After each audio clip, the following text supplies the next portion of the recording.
Buenas noches, distinguidos amigos que nos escuchan a través de la voz de Frankie y nos sintonizan a través de la página El Vigilante Internacional Noticias.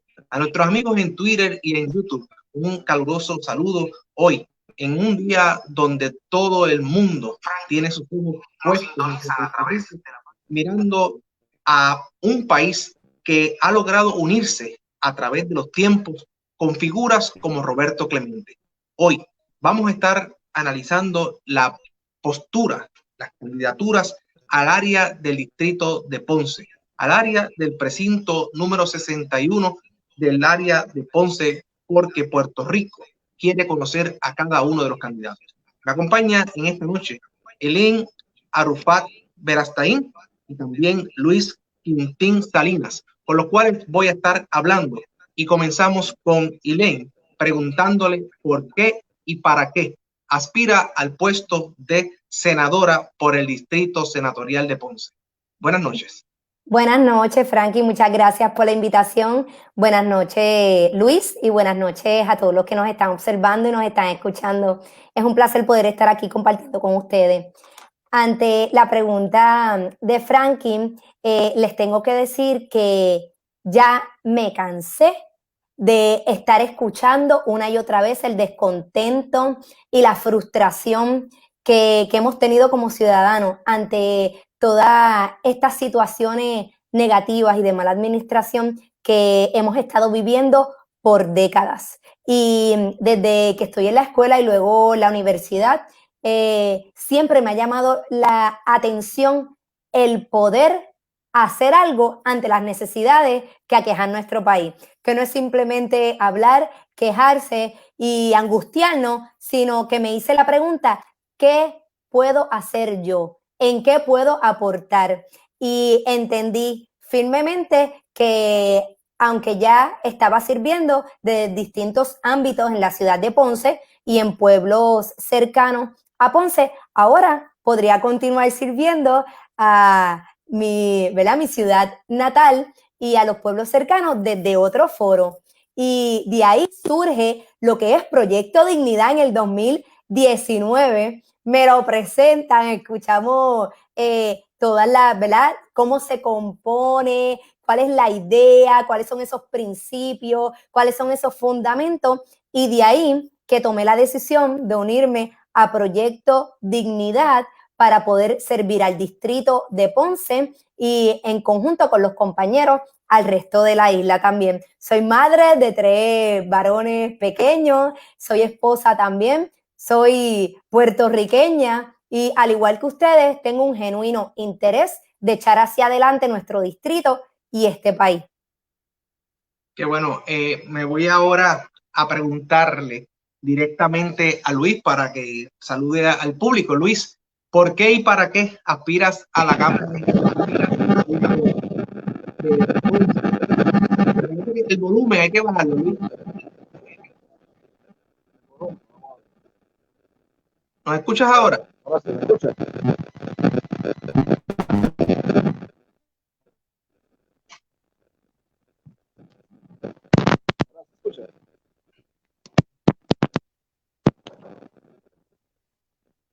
Sí, Luis estaba...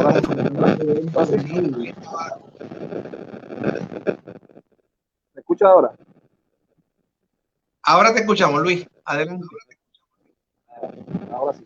Pues mira, saludos Frankie, saludos a la compañera Elaine, a todos los que están sintonizando en esta hora. Gracias por la oportunidad. Pues mira, yo soy nacido en la playa de Ponce, soy playero, tengo 2 hijos, un producto de la pública y del servicio público. Toda mi vida siempre me ha inspirado, ¿verdad?, a servirle al pueblo. Mi abuela decía que había que dar siempre a la gente de lo que necesita, a uno. Y eso esas enseñanzas de vida, ¿verdad? Toda mi vida he estado envuelto en organizaciones cívicas, comunitarias, sociales, religiosas, brindando servicio a todas las comunidades oportunidades en todo momento. Eso ha sido, ¿verdad?, mi vida. Luego, ¿verdad?, de tantos años esperando que surgiera un partido que me representara mis principios, mis valores, y yo me sintiera identificado, en 2009 surge el Proyecto de Dignidad, y pues me hice disponible para poder servir a mi ciudad, a mi gente querida de Ponce. Decidí salir como joven, salir de la grada y meterme a la cancha de juego a dar la milla extra por Puerto Rico y por nuestra hermosa ciudad de Ponce. El volumen, el sonido de Luis, está escuchando, no se escucha, Luis, no te escuchamos.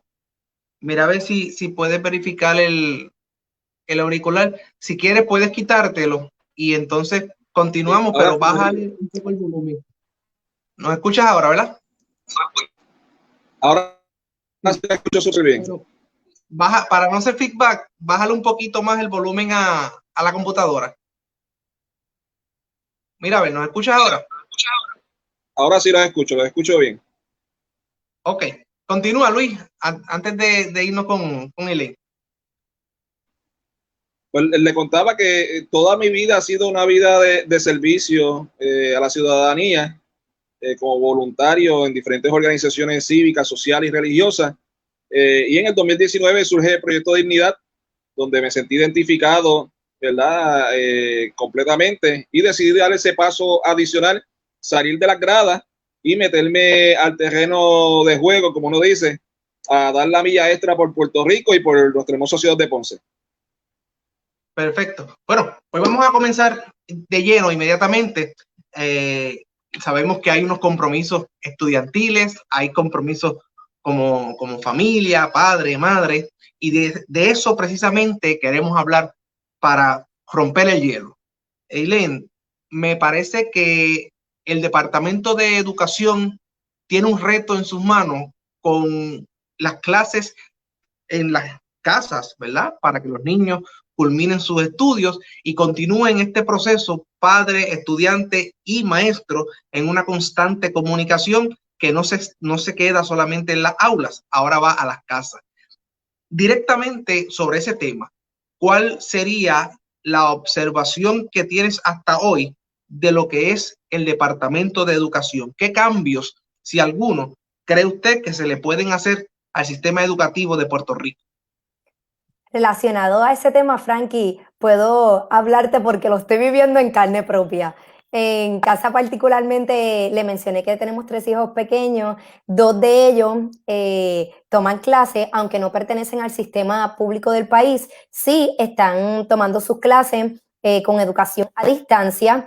Necesitamos distintos equipos de trabajo electrónicos para cada uno y el reto de la conectividad, de la conexión, ya es una lucha para poder tener esa relación entre el maestro y los estudiantes. Y sin duda alguna es un reto para padres, es un reto para estudiantes, es un reto para maestros, para cuidadores y en fin, para la persona que esté con el menor asistiéndole en estas clases. El Departamento de Educación definitivamente yo sé que tiene en sus manos un reto enorme.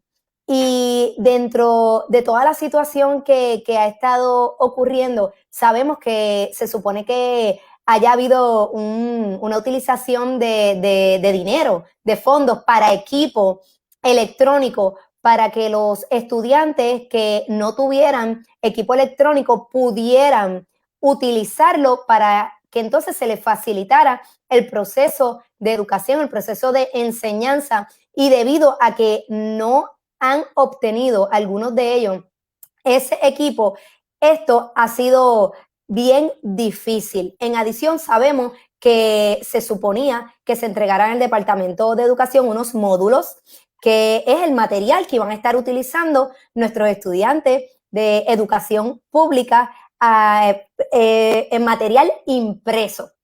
Esos módulos sabemos que recientemente se mandaron a imprimir. que lo que tengo que decir es que a pesar de que sea un reto, la educación a distancia, y que no simplemente podemos criticar por criticar, porque a quien sea que le hubiese tocado esta ardua tarea de administrar en estos momentos, definitivamente es difícil, pero sí con un buen plan de trabajo y una buena administración, por lo menos esos módulos en donde los estudiantes pudieran tener el material impreso desde sus casas, que no tuvieran que depender de equipo electrónico de ninguno, que no tuvieran que depender, perdonen, de ninguna señal de internet o alguna conexión. Eso hubiese facilitado este proceso de enseñanza. Y vemos que un mes después de la fecha en que se supone que comenzaran las clases, es que se vienen a imprimir estos módulos. Ya eso es un indicio de que no había una buena administración, una buena organización en cuanto a eso. Así que definitivamente nuestros niños necesitan y tienen el derecho a una educación independientemente, claro, de la situación en la que estamos viviendo, porque definitivamente tenemos que entender que estamos en tiempos de crisis, en tiempos de esta pandemia, y que se tenían que tomar unas medidas por la seguridad de nuestros hijos y por la seguridad de nuestros profesionales. Así que tendría que mejorar todo ese aspecto organizacional en donde se le pudiera llevar a todos estos estudiantes ese material a la casa. De hecho, y esto sin mencionar los estudiantes de educación especial que necesitan una enseñanza más directa, individualizada y de una manera diferente que los pueda ayudar a su aprendizaje. Si no tienen el material para poder estudiar y realizar las tareas o los ejercicios que se supone que ellos entonces realicen, entonces el proceso de educación va a ser bien limitado y va a ser bien cuesta arriba. Ok, cambios literales hacia lo que es el módulo de enseñanza en Puerto Rico. ¿Cómo usted analiza esos módulos que tenemos actualmente? ¿Nos quedamos con las clases como se están dando? ¿Está bien el funcionamiento que hay en términos de maestro, estudiante, módulo? ¿Está bien, pregunto, ¿verdad? ¿Cómo se ha manejado todo el andamiaje sistemático dentro del Departamento de Educación, la administración de los fondos públicos, los fondos federales? Quisiera saber su opinión sobre ello. Frankie, le tengo que preguntar, cuando usted habla sobre módulo, ¿está hablando de currículo o está hablando de los módulos impresos que se supone que se entregaran? Los currículos que Okay. se supone que se den en las clases, o sea, en el salón de clases. Sí, en cuanto al Departamento de Educación, unas áreas que sí definitivamente esta servidora y Proyecto Dignidad mejorarían, además de las clases que sabemos que se tienen que continuar enseñando, sería poder integrar en el currículo clases de lenguaje de señas. Nosotros entendemos que es una población que ha sido olvidada durante años. Tenemos una población de más de 150,000 sordos y no se está atendiendo al nivel de que los estudiantes, ahora que la idea del Departamento de Educación es la integración, poder integrar a todos los estudiantes en el sistema regular, ¿cómo vamos a integrar a estudiantes sordos si no sabemos, ni tan siquiera los profesionales, cómo poder comunicarnos con ellos? Porque no tenemos conocimiento sobre el lenguaje de señas. Así que una de las cosas que esta servidora y Proyecto de Dignidad quisieran adaptar en este currículo son las clases de lenguaje de señas, desde los grados primarios hasta grados secundarios. Otra cosa, desde hace años, las clases de educación física han dejado de darse como se supone en grados primarios y secundarios. Vemos que hay escuelas que no tienen maestro de educación física. Hay escuelas que tienen un solo maestro de educación física para toda la matrícula que tienen. Y tal vez algunas personas no entiendan la prioridad de tener maestro o maestra de educación física, pero nosotros sí lo entendemos muy bien. Y es que nosotros en Proyecto Dignidad estamos a favor de la vida y de la calidad de vida. Nosotros entendemos que desde la niñez hay que desarrollar y hay que poder enseñar al estudiante a poder tener un desarrollo físico adecuado, a poder tener un buen hábito de alimentación, entre otras cosas que sabemos que el deporte ayuda a las personas en la conducta, en todo lo que tiene que ver con el comportamiento, en el trabajo en equipo, entre otras cosas. Así que en el currículo, 2 cosas que esta servidora añadiría es la educación hacia el lenguaje de señas, las clases de educación físicas obligatorias desde grados primarios hasta grado secundario y seguir trabajando con todo lo que es la atención al programa de educación especial. En caso de que uno de los legisladores, usted llega al Senado, ¿verdad? Partiendo de la premisa que usted ya es senadora, y uno de los legisladores con lo que usted vaya a compartir en el hemiciclo presenta un proyecto de ley para que junto a esas enmiendas que usted está favoreciendo, ¿verdad? Que se incluyan en el currículo estudiantil, también se incluya empresarismo y lo que es el área de cooperativismo. ¿Usted estaría disponible para dar su apoyo a una medida como esa?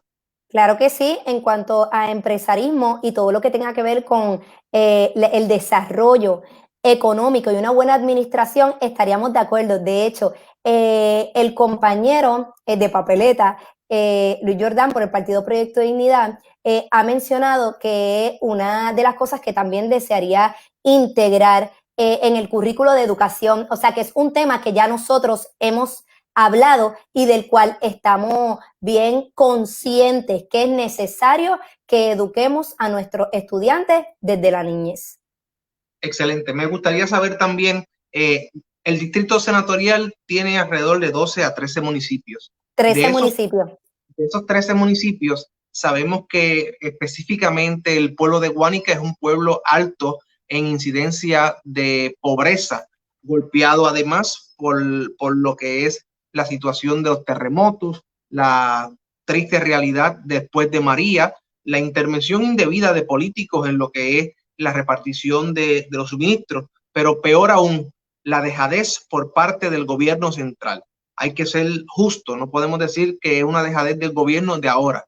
Esto es una dejadez que viene de años, desde la misma fundación del pueblo de Guánica. Guánica siempre ha sido olvidado por el gobierno central y por los gobiernos, por lo que llamamos la cúpula. En ese sentido, ¿qué se puede hacer para ayudar y rescatar a Guánica del estatus quo en que se encuentra con el alto índice de pobreza y que no hay comercio, no hay oficinas del gobierno central? Tienen a Guánica completamente en el olvido. ¿Qué se puede hacer para rescatar a Guánica?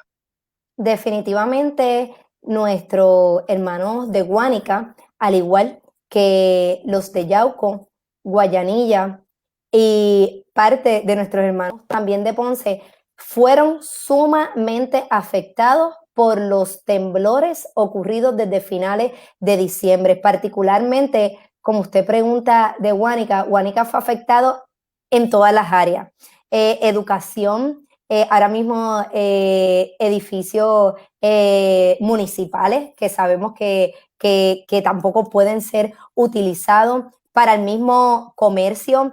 Inclusive el pueblo ha sido deshabitado por muchas personas por temores y también por el desarrollo económico que se ve como quien dice en pausa, que si anteriormente a estos temblores estuvo en decadencia, ahora es como si estuviera en pausa completamente. Nosotros entendemos que el municipio de Guánica, al igual que los municipios que mencioné, que han sido afectados por estos temblores, necesitan una atención de emergencia, pero una atención integral que pueda incluir la educación, que es tan importante, que pueda incluir el desarrollo económico, como pueda incluir también la salud física y emocional. Nosotros entendemos que de parte del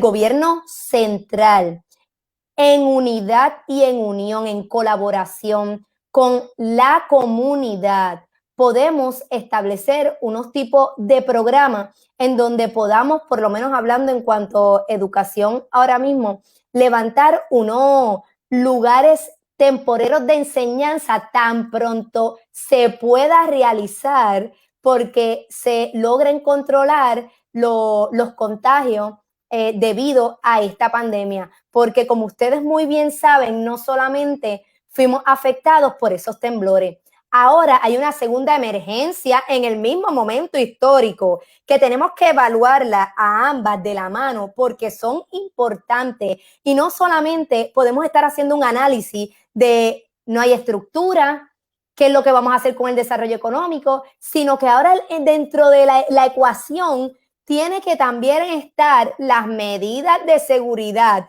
con las que podamos trabajar para poder echar hacia adelante esos municipios sin poner en riesgo la salud de los hermanos que viven en esos municipios. O sea, que lo que le diría es que en esa zona particular declararía como un estado de emergencia en donde podamos enfocar en esos municipios, para esa población, una ayuda integral en las áreas que le mencioné. En términos de la corrupción gubernamental, sabemos que, por ejemplo, el pueblo de Sabana Grande fue golpeado durante los pasados años por un acto de corrupción triste con la destitución de un alcalde. En el pueblo de Guánica, Ponce, la intervención indebida de senadores que maniobraron, ¿verdad?, en la cuestión de los mal usos de lo que son los suministros para los damnificados. En el área de Ponce se ha señalado, y en otros municipios, el derroche de dinero a favorecer a unas cuantas personas por las contrataciones onerosas. Esto en contra, ¿verdad?, de lo que son los mejores intereses de los pueblos. Su visión y su solución en términos del acto corruptible de algunas personas. O sea, en términos de la corrupción, me gustaría conocer qué usted piensa de la corrupción y cómo podemos combatirla. La corrupción definitivamente es repudiable y es uno de los principales fundamentos, ¿verdad?, en donde Proyecto Dignidad quiere entrar para poder atacar efectivamente. Nosotros entendemos que las medidas anticorrupción deben ser presentadas desde los primeros días en que nosotros estemos en el poder, de que así eso sea. Y nosotros entendemos que los funcionarios de gobierno que hayan cometido algún acto de corrupción no pueden volver a ostentar ningún cargo en el gobierno, sea el que sea, en el municipio, cargo político, el que sea. Si ya falló en cuanto al mal manejo de fondos públicos, para nosotros esto es esencial, porque si una persona está dispuesta a ser servidor público, debe ser transparente en todo su proceder y entiéndase en todo lo que tiene que ver con todo este manejo. En adición a eso, nosotros entendemos que desde el inicio, por eso es tan importante que a todas las personas que quieran ostentar algún cargo público se le pueda evaluar por su trayectoria, por su carácter y por sus méritos.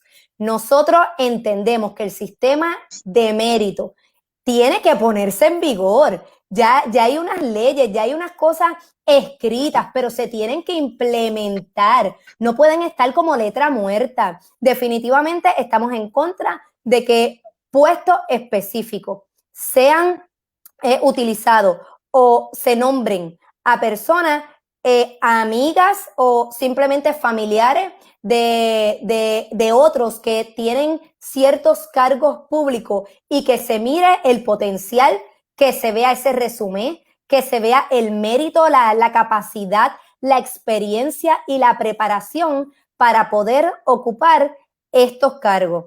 Así que no estaría a favor de nombramientos que no fueran primero examinados a la luz de el resumen o esa experiencia de cada persona. Me interesa saber en relación a Ponce, ya que usted aspira al Senado por el distrito de Ponce, directamente sobre Ponce, tenemos el Puerto de las Américas, que ha sido abandonado por años. Ya van 27 años incluso de que el gobierno central no cumple con su responsabilidad del contrato Ponce en Marcha. En relación a Ponce en Marcha son dos temas diferentes, pero me gustaría encapsularlo en uno. El Ponce en Marcha y el megapuerto de Ponce.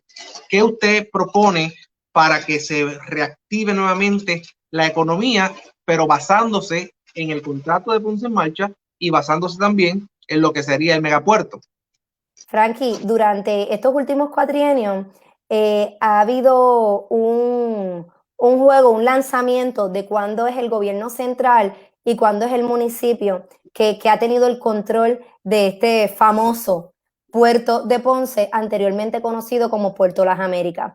Un partido, cuando está en el poder, le echa la culpa al partido saliente y luego cuando el otro partido ha entrado en el poder, le echa la culpa al que ya no está. O sea, que vemos que nadie asume responsabilidades. Si han habido distintos partidos en el poder, entiéndase dos, en estos últimos cuatrienios, ¿cómo es posible que ningún funcionario de ninguno de los dos partidos pueda asumir una responsabilidad de la pérdida billonaria que ha habido con este desarrollo de ese puerto?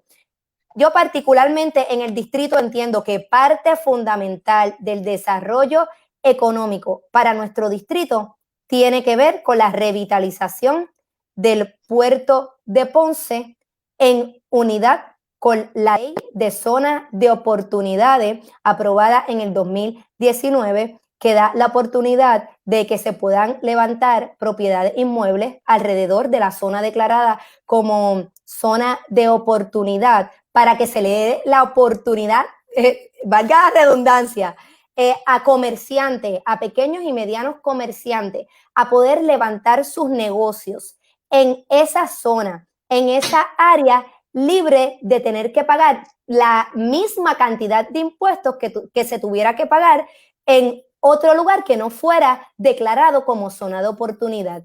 En adición a eso, nosotros entendemos también que además de la revitalización del puerto de Ponce, el aprovechamiento de esa ley de zona de oportunidad, también tenemos que sacarle el provecho a que tenemos el aeropuerto Mercedita en Ponce también. Recientemente hubo un acuerdo con el Departamento de Transportación Federal en donde iba a haber un término de 2 años en donde no se iba a estar cobrando los arbitrios, los impuestos por utilizar el aeropuerto Mercedita como zona de carga, que no se iba a entender como que entraron a Puerto Rico, sino que simplemente llegó aquí, hubo la transportación y se pueda llevar esa mercancía, ese material a áreas de Sudamérica y de España. A nosotros poder utilizar estas tres cosas en conjunto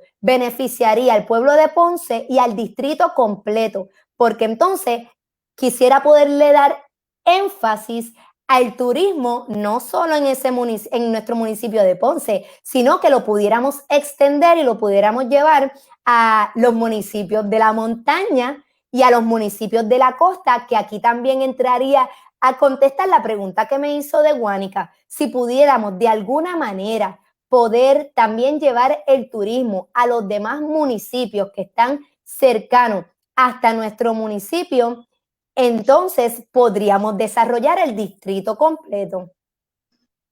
Que esa era inicialmente la visión de haber creado Ponce en Marcha y el megapuerto de Ponce. Y lamentablemente cuando entramos en las cosas pequeñas, ¿verdad? En lo minúsculo de la política o la politiquería, y no saber diferenciar lo que es política pública de política partidista, esto es lo que pasa. Sí, Frank, Puerto ¿sabes? América aguantado y vemos un Ponce aguantado y una región completamente en decadencia. Exacto, cuando la persona, la familia y la comunidad no es el centro de la gestión política de un partido, eso es lo que pasa. Pero cuando la persona, la familia y la comunidad es el centro de todo lo que hacemos y de todo el desarrollo que queremos traer a nuestro distrito y a nuestro país, la cosa cambia, porque entonces nosotros tenemos en nuestra mente que vinimos a servirle a los demás y que no estamos en un puesto para que nos sirvan a nosotros. Por eso es bien importante que en estas elecciones del próximo 3 de noviembre los electores seamos capaces de elegir por trayectoria, por el carácter de los candidatos y no elegir por tradición o por lo que pueden ofrecer simplemente, sino que veamos qué es lo que ha ocurrido en los años anteriores y podamos hacer la mejor protesta, Frankie, que es votar con conciencia y con inteligencia. Arafat, para ya ir terminando, o sea, sabemos que tienes tu compromiso y tengo también a Luis. Quería preguntar, ¿la preparación de usted en qué área es? Yo, luego de graduarme de cuarto año, estudié un bachillerato en literatura comparada en la Universidad de Puerto Rico, del recinto universitario de Mayagüez, y luego realicé el Juris Doctor, estudié un grado en Derecho en la Universidad Pontificia Católica de acá en Ponce, y soy abogada licenciada, notaria, y durante los pasados 7 años he estado ejerciendo en la práctica privada derecho de banca, corporaciones, contratos, sucesiones, entre distintos temas, pero en eso ha ido enfocado mi área profesional. Los últimos años también tuve la oportunidad de trabajar y colaborar directamente con la Oficina para el Manejo de Emergencia Federal, luego del huracán María, los huracanes Irma y María, y luego de los terremotos. O sea que experimenté de primera mano todo este sufrimiento que los sobrevivientes han vivido luego de estos desastres. Y puedo decir con confianza que me apasiona poder ayudar a la gente y trabajar con lo que sea que esté relacionado a nuestro pueblo. Si queremos ver sus propuestas en escrito y preguntarle a usted sobre los temas que usted está presentando resolver desde la legislatura, ¿dónde podemos ir? ¿Qué podemos buscar? ¿Dónde encontramos lo que usted está planteando como medidas legislativas? Sí, yo tengo página de Facebook, me pueden encontrar como licenciada Elaine Arrufat Berastain. También tengo página en Instagram, en Twitter, y el compañero que es candidato al Senado junto a esta servidora y yo tenemos una página web, www.senadoresporponce.com. Pueden entrar a esas páginas, pueden observar la información que ya nosotros hemos plasmada en la misma, pueden hacernos preguntas, observaciones, comentarios, sugerencias, y con mucho gusto vamos a atenderla. De hecho, continuamente nos estamos reuniendo con distintos profesionales en las distintas áreas. Recientemente estuve reunida con un agricultor de Lares, precisamente evaluando todas estas propuestas para poder ofrecerle a nuestro distrito de Ponce. Y vamos con paso firme por un pueblo digno.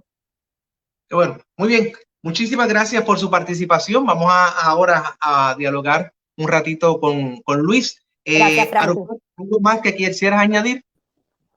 Lo único que quisiera añadir es que recuerden que tenemos hasta el 14 de septiembre para que usted pueda inscribirse en la Junta de Inscripción Permanente más cercana. Si usted no ha votado en los pasados 2 cuatrienios, también puede pasar a la Junta de Inscripción Permanente más cercana para reactivarse. Luego de esa fecha, lamentablemente, no va a poder inscribirse. Así que le invitamos a que usted ejerza ese derecho tan importante al voto y nos dé a esta servidora, Elaine Arrufat Berastain, y a Proyecto Dignidad, un voto de confianza. Bonita noche. Hasta luego. Nos vemos, gracias.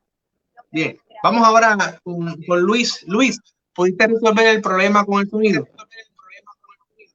Pues mira, que creo que lo resolví. Es que estoy teniendo hay que bajarle un poquitito más bajarle el volumen. Vamos a ver. Sí. Vamos a ver. ¿Y ahora se escucha mejor? Ahora sí. Luis, ahora sí. Aspiras, tu nombre es Luis Quintín Salinas, aspiras también por el partido Proyecto Dignidad. En esta ocasión es por el precinto 61 de Ponce. Estamos correctos, ¿verdad? Es correcto, es correcto. Cuéntame, ¿qué medidas tienes por allí? ¿Qué presentas? ¿Qué opinas sobre esta dejadez que tiene el municipio de Ponce con la cuestión del megapuerto y el plan Ponce en marcha? Pues mira, Frankie, como te mencioné al principio, el precinto 61 de Ponce es el corazón de Ponce. Yo siempre he dicho que mientras el precinto 61 de Ponce esté bien, Ponce estará completamente bien. Pero Ponce es el reflejo, ¿verdad?, de cómo se encuentra el precinto 61, el precinto más grande de área sur de Puerto Rico. Está pasando en su peor momento. Hay una crisis en las comunidades donde los ciudadanos gritan, ¿verdad?, piden a gritos que se les atienda. Muchos de estas comunidades, lamentablemente, y aunque no lo creas, en pleno, ¿verdad?, 2020, muchos de las comunidades no están mal, porque no nos han visitado, porque no han sido abiertas a las comunidades. Hablando sobre el caso del Puerto de las Américas, el Puerto de las Américas lamentablemente a través de los años ha sido utilizado como un balón político, donde lo han utilizado y lo han traído, ¿verdad? Lo han traído al tema en año electoral, y luego que pasa el año electoral, pues se olvidan del puerto. Cabe señalar que en el año que comenzó a trabajarse el Puerto de las Américas aquí en Ponce, comenzó también a trabajarse en República Dominicana un puerto de las Américas también de República Dominicana, que en la actualidad se completó, ¿verdad?, hace muchísimos años atrás, hace 10 años atrás, y en la actualidad están generando una economía directa en la República Dominicana, y ya están trabajando para expandir el puerto. Así que estamos nosotros atrasados por más de 10 años, donde no se han podido enfocar en trabajar y echar a correr el puerto. Frankie, yo siempre he dicho que el puerto hay que comenzarlo a verlo como cuando tú vas a comprar un vehículo. Tú no vas a invertir en un vehículo sin primero verlo en funcionamiento. Y eso es lo que ha sucedido con el puerto. El puerto no se ha podido poner a correr para que inversionistas puedan ver, ¿verdad?, la capacidad del puerto y puedan venir a invertir. Este servidor tiene una serie de proyectos y de ideas para el puerto de las Américas, para el puerto de Ponce, donde, por ponerte un ejemplo, hay que preparar las condiciones para que el puerto comience a correr y sea punta de lanza de la economía para el sur, no tan solo de Ponce, sino para todo el sur. Voy más allá, hay que pedir en Washington para que exima el puerto de Ponce, de las Américas, de las leyes de cabotaje, para que pueda ser más atractivo para el comercio y para las navieras. También hay que proyectar al exterior las ventajas de tener un puerto, tener un aeropuerto, tener carreteras como son las autopistas que tiene Ponce, para poder manejar con más facilidad la carga. Y obviamente yo creo que hay que capacitar el puerto en las áreas de valor añadido de energía renovable, donde podamos con esa energía renovable presentarle un costo atractivo a las compañías que se establezcan en ella. Siendo Ponce una ciudad metrópoli del área sur, y estando en la condición que se encuentra, con un casco urbano completamente deteriorado, con una legislatura municipal que no fiscaliza su propio gobierno municipal, y con senadores de distrito y representantes de distrito que no han alzado su voz en términos de preocuparse más para que esa ciudad vuelva a renacer, ¿verdad? Y que no siga hacia este destino abismal por donde se encuentra. Me gustaría conocer tu percepción sobre directamente el Museo del Parque de Bombas, que recientemente también fue cerrado, y esos negocios que antes habían, que daban vida al casco urbano. ¿Qué se puede hacer para que ese casco urbano vuelva a resurgir? Pues mira, Francisco, el casco urbano de Ponce es el corazón económico de la ciudad. Yo recuerdo cuando era pequeño que cuando me llevaban al pueblo, estaba lleno de tiendas, llenas de negocios abiertos, restaurantes, la economía fluía y las personas eran locas con llegar al pueblo. En la actualidad, a través de los años, eso ha ido deteriorándose lamentablemente y la economía de Ponce está en su peor momento. Nosotros tenemos que comenzar a ver el casco urbano de Ponce y comenzarlo a trabajar desde la problemática desde su raíz. Todos sabemos que si nos vamos en términos del consumerismo, ¿verdad? De los clientes, todo cliente busca varios factores: comodidad, seguridad y fácil accesibilidad. Y esos tres puntos no los tiene actualmente el pueblo de Ponce. Hay que comenzar a crear áreas donde se puedan crear estacionamientos públicos, donde la gente pueda tener fácil acceso al pueblo, donde puedan estacionar sus vehículos y poder consumir, ¿verdad?, en los locales que hay en el pueblo. Otra de las cosas que hay es que hay que comenzar a inyectar economía, trayendo nuevos negocios e inversionistas a los locales que están actualmente vacíos. ¿Cómo podemos hacerlo? ¿Cómo se puede impulsar desde la legislatura? Hay que presentar incentivos. Creo que el gobierno debe ser facilitador para los pequeños y medianos comerciantes. Sabemos que los pequeños y medianos comerciantes son lo que hacen que la economía fluya. Y hay que comenzar a ver al gobierno como un facilitador, donde se le puedan brindar unos incentivos a estas industrias, a estos comercios pequeños y medianos. Por un término, por ponerte un ejemplo, de 5 años, porque todos sabemos que si tú vas a invertir en un año no es más que suficiente para tú recuperar lo que tú has invertido. Así, un término de 5 años para que esa economía comience a fluir y el inversionista también pueda comenzar a crecer y poder ser autosustentable. Otro de los puntos que es que de energía debilita mucho la economía en términos de los inversionistas, ¿verdad?, y los negocios. Y creo que el gobierno debe comenzar en estas estructuras, comenzar a viabilizar lo que es la energía renovable, donde puedan tener un ahorro sustancial y presentarle, ¿verdad?, como parte de los incentivos a estos comerciantes la energía renovable, para que ellos puedan tener un costo de energía mucho menos de lo que tienen en la actualidad.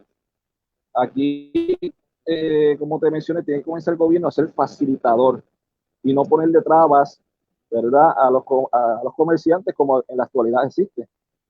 Hay que comenzar a hacerle justicia a los comerciantes y comenzar a repoblar el pueblo, el casco urbano.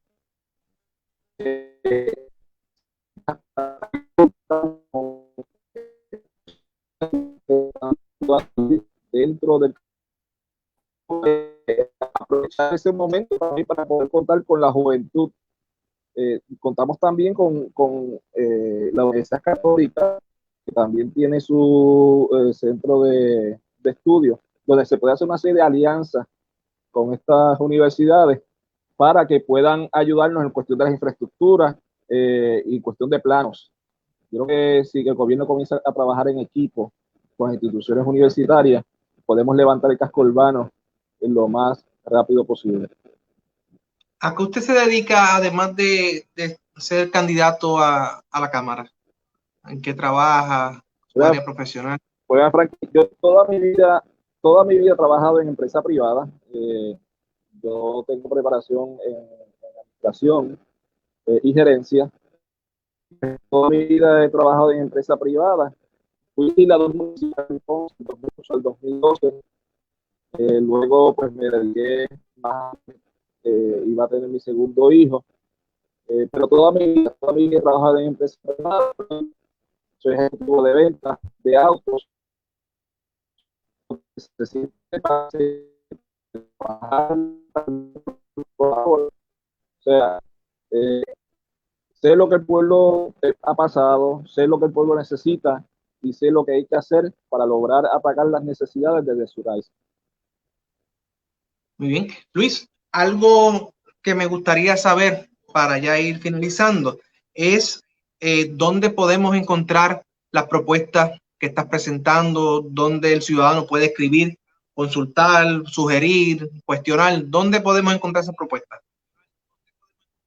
Claro, pues mira, se pueden comunicar con este servidor. Tengo una página en Facebook, se llama Luis Quiquín Salinas. Ahí van a encontrar propuestas serias, propuestas científicas, propuestas donde también se explica cómo se va a ejecutar, ¿verdad? Para poder lograr propuestas. Se pueden comunicar con este servidor al 787-354-3281. En confianza se pueden comunicar conmigo por WhatsApp, vía llamada, mensaje de texto. En Facebook también se pueden comunicar con este servidor. Propuestas, ideas que tengan. Estamos abiertos. Nosotros estamos aspirando a ser un representante de puertas abiertas para el pueblo, donde no tan solo las ideas de este servidor se vayan a estar trabajando, sino también se puedan trabajar ideas y atacar las necesidades que el pueblo quiera. Luis, hay una pregunta que no puedo dejarla engavetada. ¿Has escuchado hablar en los últimos meses de dos representantes específicamente? Uno es un caballero, la otra una dama de nombre Tata Charbonnier. Tata Charbonnier, María Milagros Charbonnier y el representante Nelson del Valle.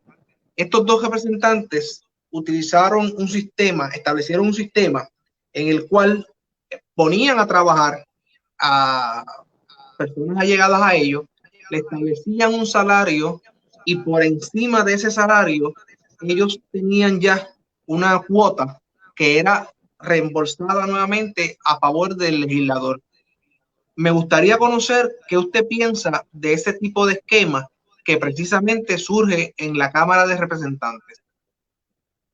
Mira, Frankie, ese es un tipo de situación lamentable. Lo que sí está claro que este tipo de actos, al igual que otros actos de corrupción, han existido por décadas, lamentablemente, en las agencias gubernamentales y en este caso, ¿verdad?, en la Cámara y Senado de Puerto Rico. Yo repudio completamente este tipo de actos. Había un político que se llama Tatito Hernández, que decía que estos actos se debían a que el representante y senador actualmente cobra menos. Por lo tanto, eso lo usaban de excusa para cometer este tipo de actos. Yo estoy en contra de ese tipo de pensamiento también. Yo entiendo que cuando una persona va al servicio público, viene a trabajar y a servir, no a servirse. Y hay que trabajar con lo que hay. Aquí no hay espacio para decir, mira, yo en la empresa privada cobraba más que ahora como representante, ¿no? Si tú aspiras a una posición de servicio público es para servir al público, servir al pueblo con lo que hay. Así que si no puedes vivir con ese sueldo de representante, ¿verdad? Pues lamentablemente pues, no aspires entonces a ese puesto.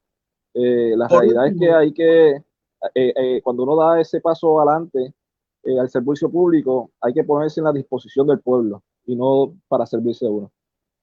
por último, si hagamos un caso hipotético, usted está en la legislatura, usted es representante del Distrito 61 y aparece otro político electo, senador, alcalde, otro representante, con la idea de hacer un switch, o sea, que contratar a un familiar suyo a cambio de que usted nombre en su oficina a un familiar del otro representante. ¿Qué usted haría en un caso como ese? Entonces, de hecho, yo he bien claro, he dejado bien claro a mi familia y lo he dicho públicamente, que yo siento, una vez yo esté juramentando, no permitiré que ningún familiar mío trabaje en ninguna agencia de la Cámara de Representantes y del Senado. Yo creo que el ejemplo hay que darlo. El nepotismo ha existido a través de los años y no estoy a favor de ello. Así que, tanto así, Frankie, permíteme, ¿verdad?, tomarme unos segunditos. Yo, como una de las propuestas personal de este servidor, yo he presentado a mi gente que una vez yo esté juramentando como representante, de mi propio sueldo como representante, yo voy a estar sacando personalmente hasta un 30% para utilizarlo para las comunidades. Hoy en día yo no puedo, ¿verdad? No puedo entender cómo hay ciudadanos que se me han acercado y me han dicho, Kikín, he ido donde mi representante a pedirle alguna ayuda para mis medicamentos y me ha dicho que no hay dinero. Yo no puedo entender eso. Y es por eso que yo he presentado, ¿verdad? Me he presentado ante mi gente de Ponce, donde yo me estoy comprometiendo, que una vez yo esté juramentando, sacar de mi propio sueldo hasta un 30% para utilizarlo para mi gente. Eso es aparte de lo que se le da a un representante para utilizarlo para su distrito. De mi sueldo yo voy a estar sacando hasta un 30% para poderlo utilizar en las necesidades de mi gente de Ponce, 361. Perfecto. ¿Hay posibilidades de que ese compromiso usted lo deje juramentado para efectos de que antes del día de las elecciones las personas lo puedan leer y puedan tomar un juicio sobre ello?